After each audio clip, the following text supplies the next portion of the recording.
Does the President share the assessment of Secretary Blinken that what's happening on the Western Tigray region of Ethiopia is ethnic cleansing?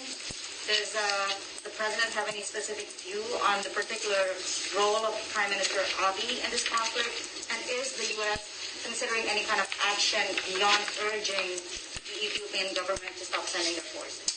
Yeah, I got an update on this from my team earlier, so let me just see what I have here to update you on.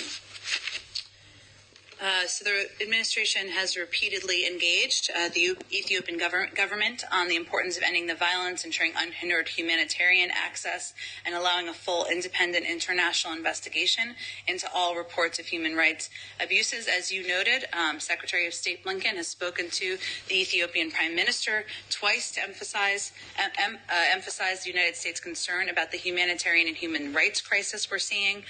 During his testimony yesterday, he reiterated the situation is unacceptable and has to change, and that we're calling on the Ethiopian government to follow through on its commitments that it's made.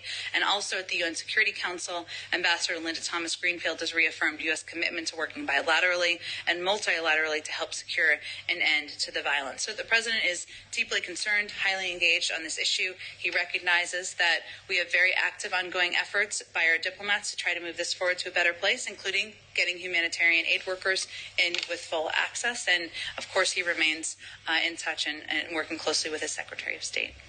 Another topic still on the continent, on the issue, still on Ethiopia actually.